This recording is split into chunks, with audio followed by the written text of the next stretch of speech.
All right, thank you for the recording. Okay, so for today's session, the structure is going to be more informational. I'm going to be doing a lot of talking. If you're looking for something that's a bit more interactive, where you get to revise your cover letter kind of in real time during the workshop with other people, we're going to have another cover letter workshop next week, same time, Monday. So hope you stop by for that one as well. So yeah, since today will be a lot of just me talking, feel free to drop questions in the chat at any time, or if you want to come off mute to ask a question, that is totally welcomed. Okay, and so for today's topics, we're going to talk a little bit about what is a cover letter, how to format your cover letter, a general structure for a cover letter, and how to tailor your cover letter for each opportunity that you're applying for. Okay, so what is a cover letter? A cover letter is a document describing why you're interested in a specific job, in a specific role that an organization is looking for, and what experiences or skills that you have that would make you successful for that specific role. It is a way to demonstrate your writing and communication ability. You know, this kind of demonstrating to the employer, this is how I typically write, or this is how I typically communicate. It is also an opportunity to showcase something that is not on your resume. Maybe there's a cool story about you or an experience that you have or something reflective of your values that your resume doesn't capture that you're able to include in your cover letter.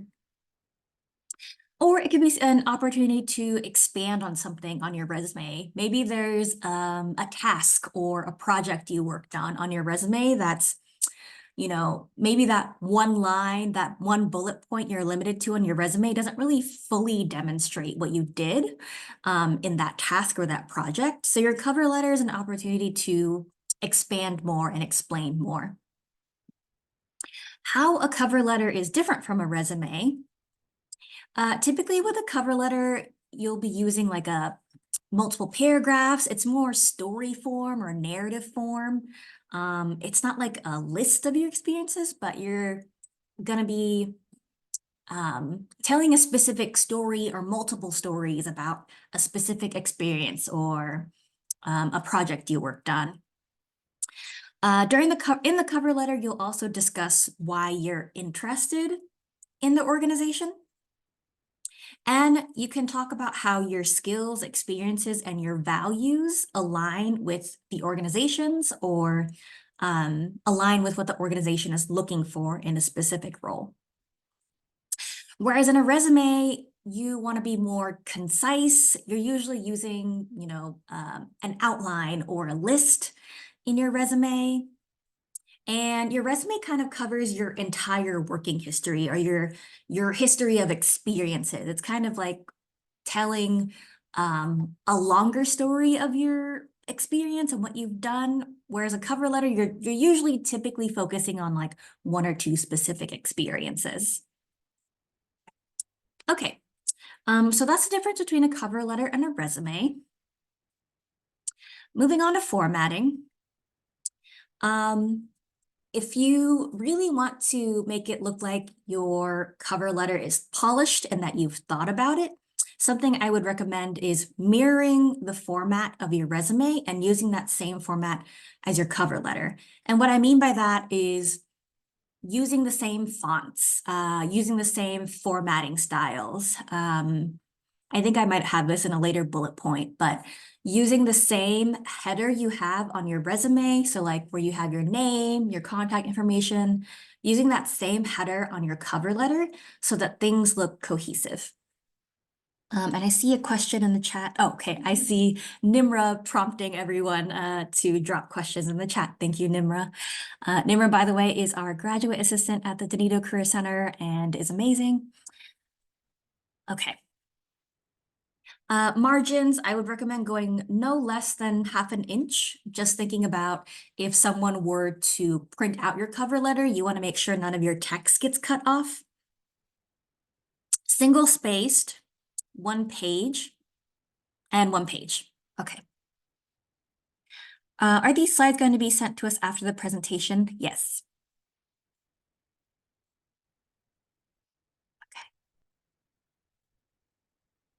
All right, so let's talk a little bit about, the actual structure of your cover letter, talking about each section and what they look like and what you want to include.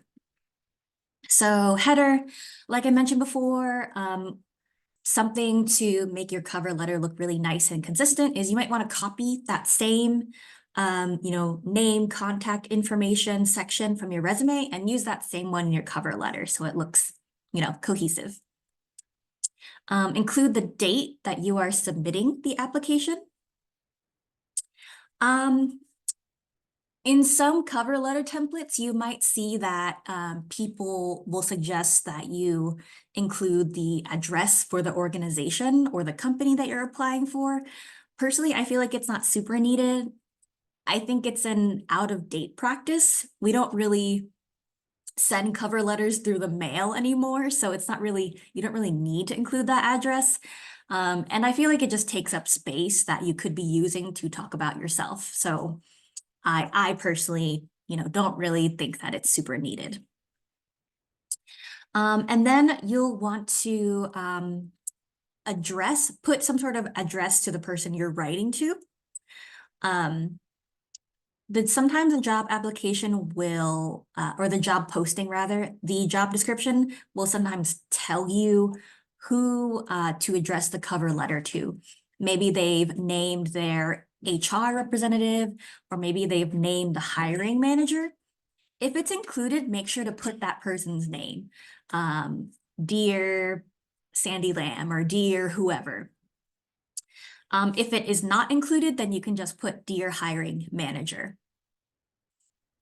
And I think that's just a really great small attention to detail. Like if they have included the name of, who you should address it to, definitely include it. It shows that you read through the job description and you read through the submission instructions.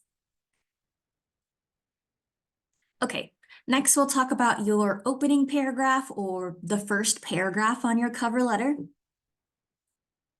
So I always recommend for people to research the organization before you start writing. I'll show you a little bit of what this looks like in more detail in a later slide.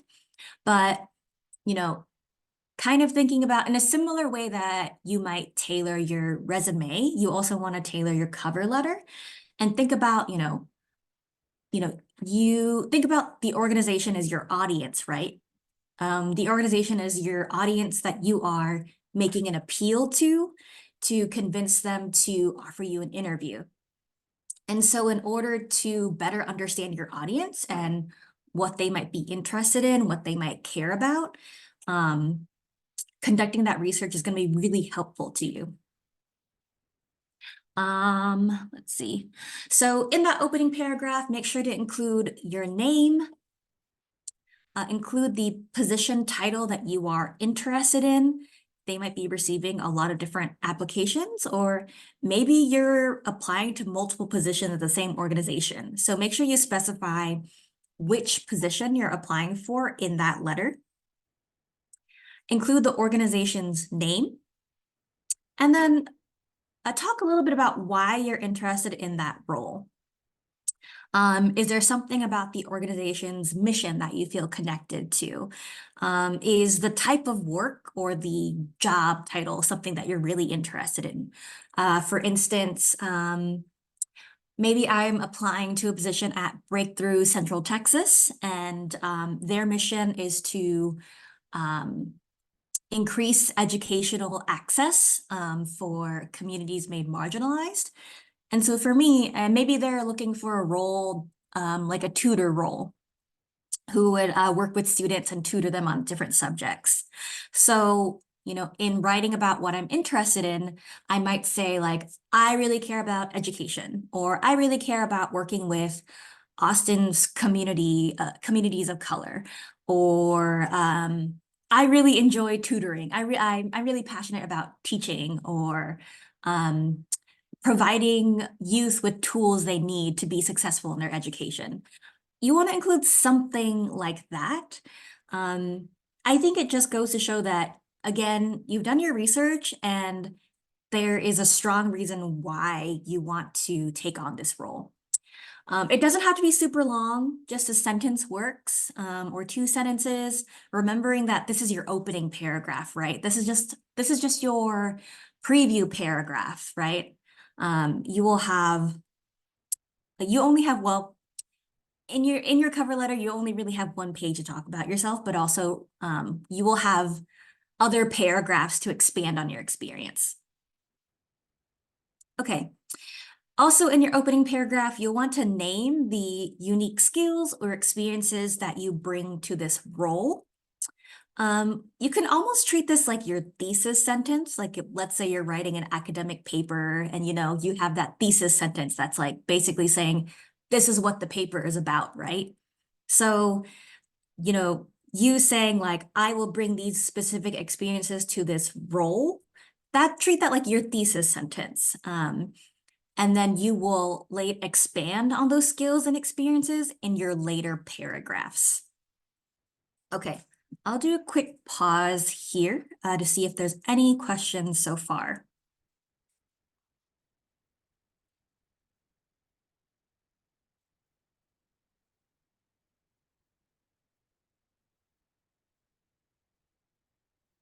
All right, great. We'll keep going. Oh, okay. And then I had another bullet point I forgot about. You can mention where you found the role. I think in your opening paragraph, if you come across I think sometimes if you come across like a template for a cover letter, like on the internet or something like that, that's something that they recommend you mention. Like, I found this through Indeed, or I was recommended this role by my professor or something. I would say I would treat that as include it if you think it will help you. So for instance, if you found a role like on Indeed or Idealist or LinkedIn or something, I would say maybe that's not super important for them to know, but maybe you were recommended the role by a professor or someone who works at the organization. Then it might be worth mentioning because you can demonstrate that you already have some sort of connection to the organization, or that someone who is familiar with the organization recommended you to work there. So I would say that kind of just depends on how you found the role, what that connection is, and whether it would be advantageous for you to mention. Okay, so let's talk about the middle paragraphs, or kind of like the meat of your cover letter. Okay, so typically people will do like 2 to 3 paragraphs. I know I wrote 1 to 2, I meant 2 to 3. But typically your middle paragraphs, you'll do 2 or 3 of these. And you kind of have options here as to what you want to include in those paragraphs. Sometimes some people will do 2 different paragraphs on 2 different work experiences, or maybe each one focuses on a different project you had, or a skill or job duty. This just kind of depends on what you want to focus on and what parts of you want to highlight. In your cover letter, maybe it's a combination of some of these. And with the cover letter, it's more about demonstrating the depth of your experience and not the breadth of your experience. And so what I mean by that is,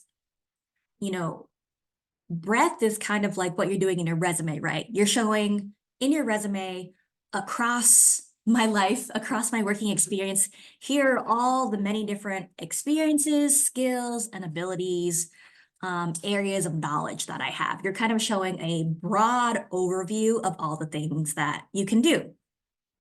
With a cover letter, you want to more focus on depth. You want to showcase what is the degree of your ability, what is the degree of your experience or familiarity with a specific skill.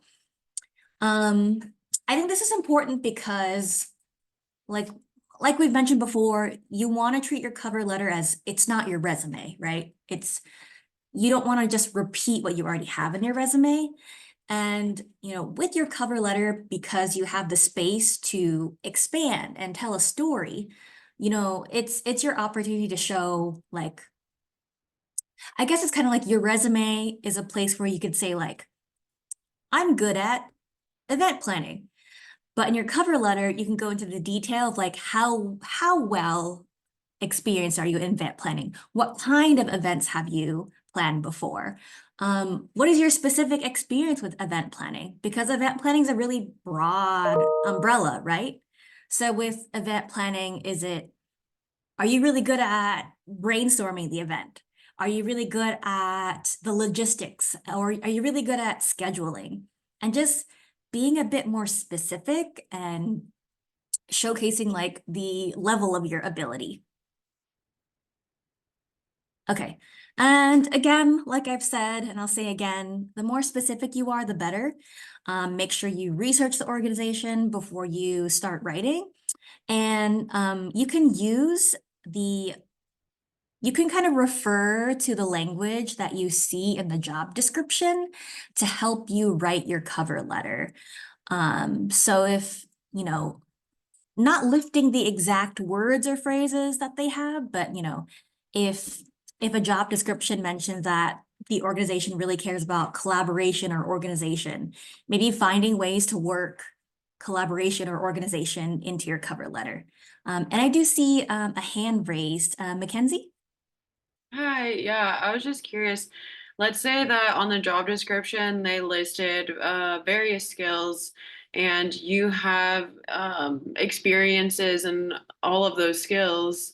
How do you know which one to really focus on and to really put that depth in, that experience of that skill, opposed to another skill? I feel like that's where I have a hard time being concise because I want to cover all the skills, but then it goes on and on to all the experiences.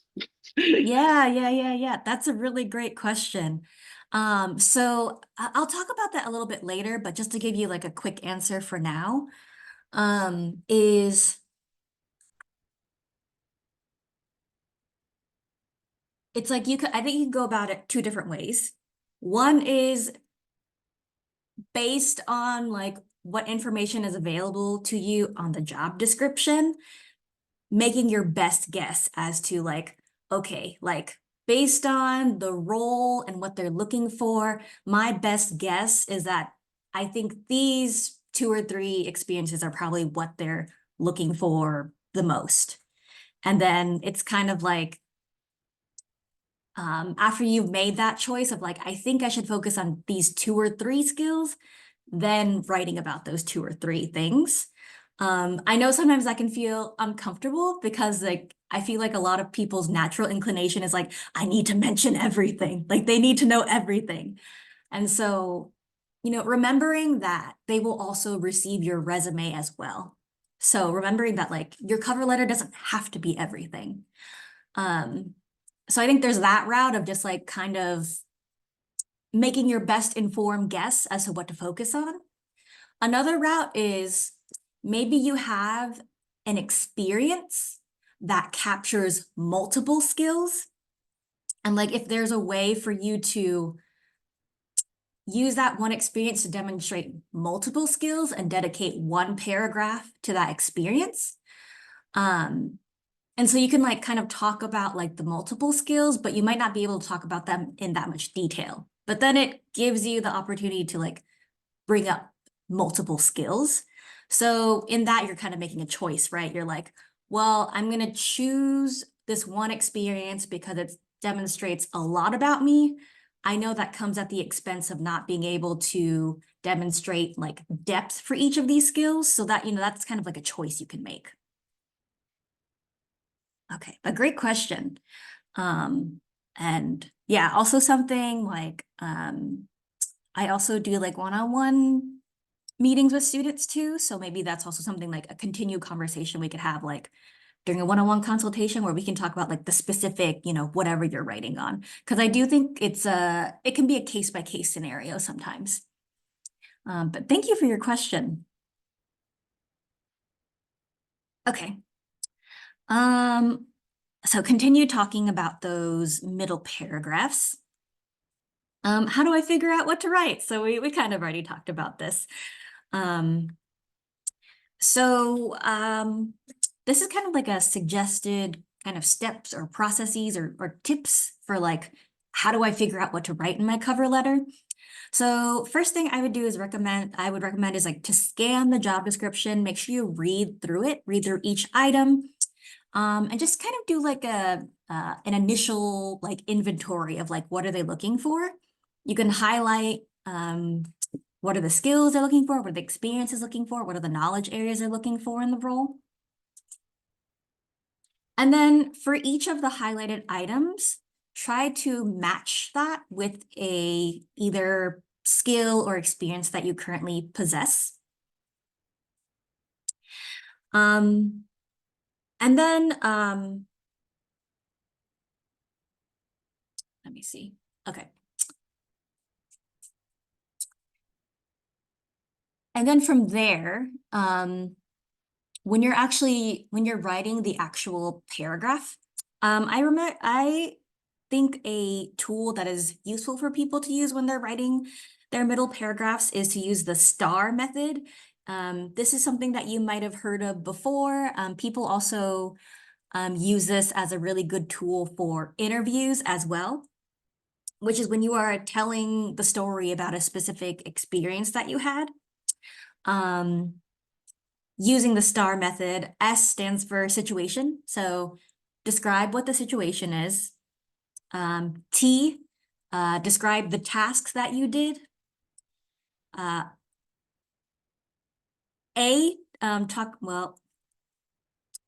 action. I guess like action is like what, I was gonna say action is what you did, but that's what I just said for task. So maybe apologies, I guess I wasn't as familiar with STAR as I thought. But anything, the important takeaway is describe the situation, describe what you did, and describe the result of your action. And so what's great about this method is that it helps to make sure that you are communicating that experience in a way that demonstrates your understanding of the task, and it kind of already leads you to write about that task or the way that you handled that task. By talking about the result, you're already kind of talking about, what was the impact you made or what was the achievement you made. So yeah, using that STAR method for each of those middle paragraphs. And then don't forget to think about your experiences in terms of transferable skills. So if you're reading through a job description and you're kind of starting to feel disheartened of like, oh, I don't have this experience. I don't have this experience. Think creatively about ways that you might have experience in something that you don't realize, or you have a similar experience that you could discuss. So for example, I have here like, let's say you're trying to write about your experience as a barista, and you're applying to a client advocate role. And so, these two jobs might seem different on the outside, but there's a lot of skills that you learn as a barista that would be completely applicable and useful and helpful if you were a client advocate who works maybe directly with clients and connecting them with resources and services. So for example, customer service is very similar to client services, right? You need to listen to the client. You need to figure out, what are they needing from me? What questions do they have? And then telling them, this is what I can offer, or this is how I can help you. Maybe as a barista, you've had to resolve conflict or mediate conflict between coworkers or with a customer who's upset. Well, that's totally relatable and transferable to, maybe you need to support a client in a time of crisis or emergency, or, they're upset or frustrated with a service they're trying to connect to, and like helping to resolve that conflict. So yeah, again, not feeling too disheartened if you're finding that like, I don't have experience in this exact task. Chances are you probably do have experience, maybe in a less direct or obvious way. Okay. Lastly, the closing paragraph, reiterate your interests, as in like, why are you interested in that role? Reiterate what you have to offer in that role. This is kind of like you're summarizing what you've talked about so far. Thank them for reviewing your materials. You also have the option to include your salary requirements if you wish. It is my belief that all jobs should be posting their salary. Sometimes they do, sometimes they don't. Sometimes they provide a range. The advantage of including what your salary requirements are, so that's basically you saying to the organization, this is the salary I would like or expect. The advantage of that is it's a way of communicating what you think your worth is. I think I am worth this salary based on my labor. And also just being really clear about how much you want to be compensated for the work that you're doing. But again, I'd say this is optional. And if you already included your contact information in the header, you don't need to include it again on the bottom. Okay, so far we've kind of gone through the structure of your cover letter and what to include for each section of your cover letter. I'll do another pause for any questions.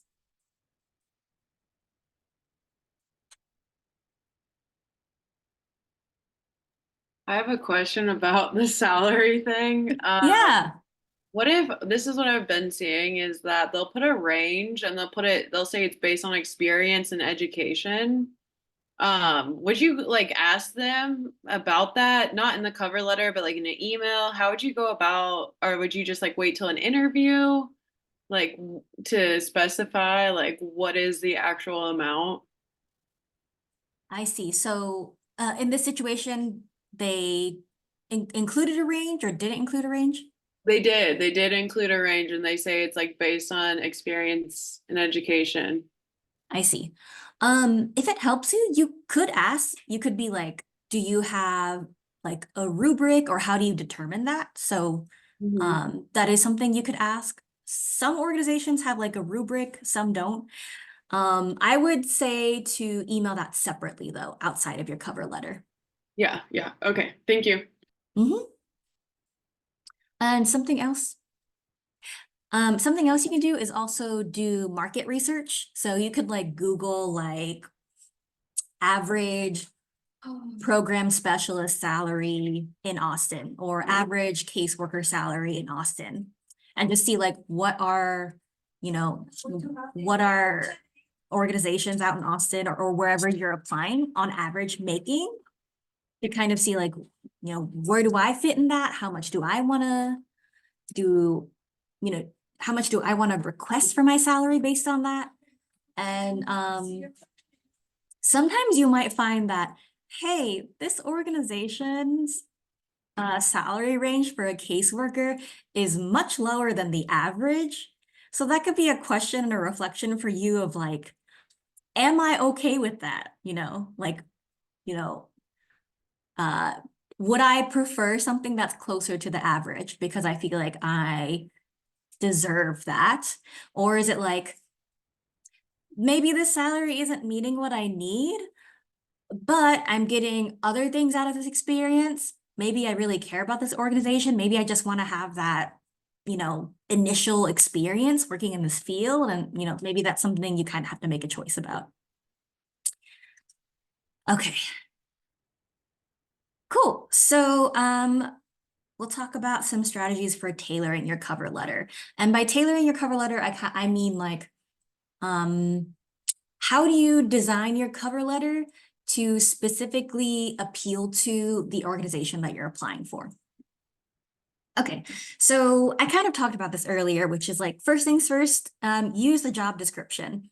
The job description is basically the organization telling you, here are the exact experiences or skills that we are looking for in an applicant. So again, go through, highlight all the tasks, responsibilities, and knowledge area this role needs to have. Typically, the most important or recurring tasks, and what I mean by that is a responsibility that this person will do a lot, those are usually listed at the top. You can also kind of gauge like how important a skill is if they mention it a lot. So sometimes you'll find in a job description, they'll have like, a description of the organization, they'll have a brief summary of the role, and then they'll go into like the list of duties. So if you're like, they talk about welcoming clients in the job description part, they talk about welcoming clients. It's the first bullet point in the responsibilities list. And they also say that they're looking for customer service under the skills list. Then you can kind of deduce that, okay, they really think that welcoming clients to the space is really important. And so that those are moments where you can kind of like, we talked about earlier about making your best guess, making your best informed guess. You can kind of like put the pieces together and be like, this is probably something they're really looking for or they really want in an applicant. Some positions will even provide like a percent breakdown, which is really helpful. They might break it up into sections where they're like 50% of this role is client services, 25% of this role is research, and then 10% is helping with social media, and 5% is what additional tasks. And so that could also help you identify like what should I focus on, right? So if there's something they list that the role does for 50% of their time or more than 50% of the time, then you really want to make sure that you include that in your cover letter. Okay, and also like I mentioned before, making sure you research the organization before you apply. Some places you can look at is their website. Typically, organization websites will have things like a page on their mission, what they do, who they serve, and how they provide those services. They might have a page on their values, what do they care about as an organization? They might have a page on their history. How was this organization formed?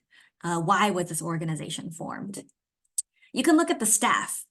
Who is supervising this role? What is their background? Sometimes I will look up people. I'll be like, okay, I know that this person is a supervisor for this role. Let me look them up on LinkedIn to see what their background is and what they care about. So you can potentially see like who the supervisor is. You could also potentially see like who else you might be working with, and you can like do your research on them. Chances are these people will also be in the interview room. So, getting that head start to familiarize yourself with who's at that organization is going to be really advantageous to you. Some organizations might also have like an impact report of some kind.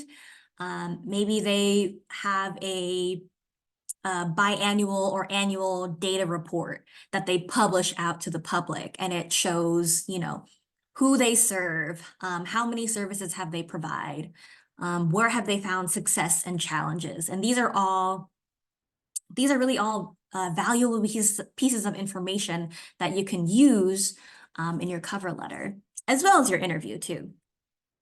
You can look at their social media page. You can learn a lot about an organization just by glancing at their social media page, right? Do they regularly host events for their community? Do they regularly provide resources? Do they share out resources to the community? Do they update their social media? And just because an organization isn't active on social media doesn't mean anything negative, right? It just means that that's not really an area that they're focusing on right now. You can also check local news. Sometimes local news will report on different organizations and what they're doing. And yeah, just another source of information about a place. LinkedIn, again, is also a really great resource. You can look up an organization and see like, do you know someone who works at this organization? Would they be open to talking to you about, how does this organization function? What do they care about? Do they know anything about the hiring team? And what kind of background do the staff have? Is it a whole team of social workers? Is it a mix of people? Is it people who are just very experienced in that specific field or area or community that organization serves? All of this is really helpful information to know. And so let me show you, actually wanted to show you a organizational page. Give me 1 second.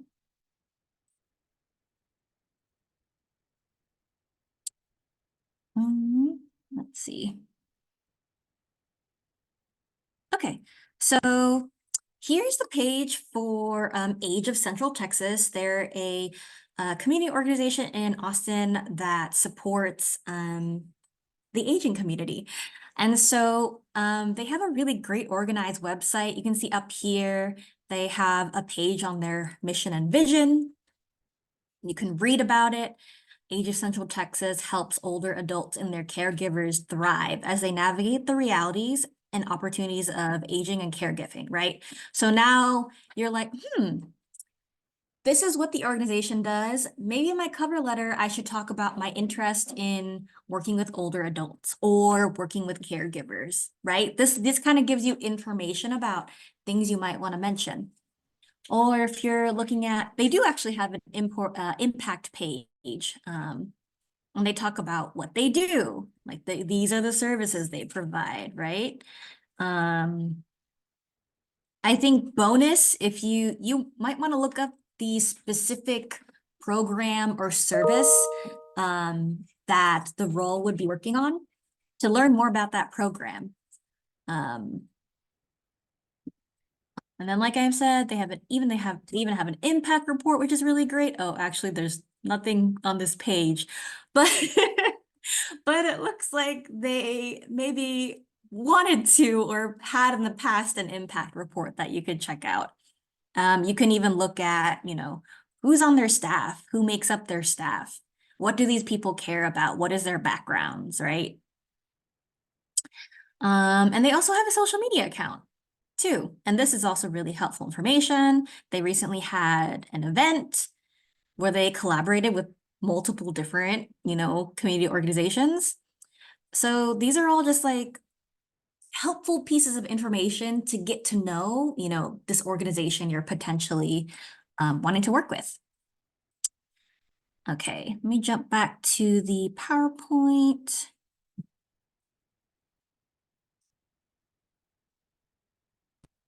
Okay. Okay, so you want to, oh, that's not what what I want.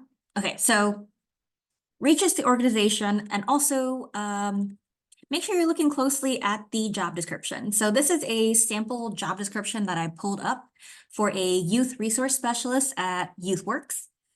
And I only pulled their responsibility list for us to look at. And so like I recommended before, a good tool for you is to kind of just go through the job description and highlight, what are the responsibilities of this role? What are the knowledge areas of this role? In this example, I actually did some color coding. So in yellow, I highlighted here different tasks and responsibilities. In green, I highlighted these are things I might need to know. And sometimes it's not like super obvious, right? So here, if we're looking at this one, supports clients through the housing navigation process. And so at a first glance, you might not even realize like, oh, this is a knowledge area I could offer. Maybe you previously had a practicum or internship experience where you help refugees or immigrants with applying for housing or navigating the housing system. That's a knowledge area that you have, right? That's something you're familiar with and you know how to do. Or conducting or coordinating workshops to help youth develop essential life skills. Like, maybe you were a peer mentor while you were at UT, or you have tutored folks, maybe you've led like life skills workshops for like a job or something. And so that's like also like a knowledge area that you might not even be aware that you have that would be super helpful and relevant to this role. And so in this step where you're highlighting it, it's just, you're kind of just getting a landscape of like, what are all of these things that they're looking for? Let me just get an idea and take inventory of what are all these different things they're looking for. And then from there, you can sort it into themes or categories. So based off of that youth resource specialist role that I just showed you in LifeWorks, I organize it into like these categories, right? Where, okay, it seems like client service is really important. They're also looking for someone who will lead workshops. They're also looking for someone who can file and organize files. This role would also need to answer phone and text, and this role would also potentially respond to emergencies. I even grouped similar tasks together. So, under client service, I included welcoming clients, directing them to resources, navigating them to resources, kind of grouping things together. And so as you're looking through these like common themes or categories or skills, some questions you can ask yourself is, okay, based on what I'm seeing here, what stands out as something really important? So I think a really obvious one is client service, right? So much of the role is working directly with clients. You might want to ask yourself, like, is there something on here that I have a lot of experience in? And maybe that's something I'll want to highlight or focus on. For me, I have a lot of workshop experience. So that might be one of my go-to areas of like, I'll definitely talk up my workshop experience. What is something that is a unique strength for you? What is something you have a strong story about?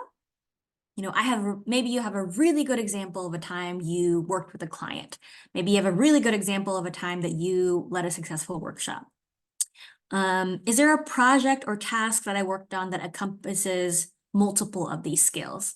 I kind of talked about this earlier with Mackenzie's question, maybe you're making a choice of like, I have this one experience that demonstrates multiple skills, And so thinking about these questions and again, kind of making a choice based on what do I want to prioritize? What do I want to highlight for this cover letter? So this is what it could potentially look like if we were to write out this cover letter. So in the opening paragraph, I'm interested in the youth specialist role at LifeWorks because include some sort of reason, maybe you're connected to the mission. Maybe you're connected to the type of work. I really like working with youth. Maybe you want to gain more professional experience in this role. I want to learn more about working with the unhoused population. You can say, I have experience in skill number 1, skill number 2, or experience number 1, experience number 2. That would make me successful in the role. Then in your middle paragraphs, go in more detail about those 2 skills that you've chosen. So paragraph about experience or skill 1, and more importantly, how will that make you successful in that role? So not just naming, I've done workshops, but saying, I am an experienced workshop facilitator. I've done workshops for students, youth, and community partners. I know how to do everything from creating the curriculum to marketing the event to delivering the actual content, right? And that will be helpful for the life skills workshops that your organization does, right? Connecting it back to the work that they're doing and connecting it back to what they want the role to do. And then in closing, just recapping, summarizing again, this is why I'm interested, this is what I have to offer, and thanking them for their time. Okay, so that is all I have for today's cover letter workshop. Any questions or anything before we close out today? I have a question. So I did a career switch from like a marketing tech background to social work, which are very unconnected. And so I'm wondering if I need to explain that career transition in the cover letter because it's not really a story on my resume. It just looks like this sort of abrupt switch, but I'm also torn because that tends to take up space. Yeah, I guess what is your purpose for wanting to explain the switch? Just that the majority of my LinkedIn and my resume is marketing background. I don't know. It just feels very abrupt to me. Maybe after having practicum placements, it doesn't matter so much because I have some experience, but yeah. Okay, I think you have some options there. So I think you could if you wanted to name that, but I would say like don't have it take up too much space. Like I'd say like maybe a sentence max being like, while my background is in marketing, I'm shifting to social work or community service because, you know, blah, blah, blah. So like having that quick sentence. You could either do that or, you know, if you don't directly name that you're transitioning fields, just making sure that, you know, the middle paragraphs where you're talking about your experience, just making sure it's really like, I don't know if you were planning to, and I know it might depend on the job, but if you have any paragraphs where you're maybe using your marketing experience to explain like why you'd be great at like this maybe more social work related position, just making sure you're clearly demonstrating that of like, you know, as in marketing, I had to know how to connect with different audiences, you know, or Right. I had to research different communities to know how to market, you know, to them. And so as a social worker, I'd be great at, you know, yeah, also doing that research or understanding diverse audiences. So just making sure you're demonstrating it clearly. Okay, so it sounds like maybe don't spend room on it unless it clearly connects to like a transferable skill or something like that. Yes. Okay, all right, thank you. All right. Yeah, I'm glad you had a good time, Brenda. Any other questions from folks?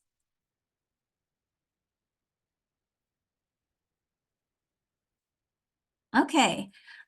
So like I mentioned, next week we're going to be having our cover letter group workshop. So this will be an opportunity to it'll be much more interactive. It won't just be me talking. There will be activities. I know some of you attended the resume workshop last time where it was more interactive. So it'll kind of be a similar style to that. We'll have activities. There'll be time for like, you know, discussion and working together with groups to like revise your cover letter. So that's next week, same time. And I'm also available for one-on-one meetings if you want to bring in, you know, a cover letter you're working on or a resume you're working on, and just like have one-on-one time with me. That is also an option for you. I will drop those links in the chat. But that's all I got for today. Thank you so much for joining, and I hope you have a great rest of your week. Thanks, everyone.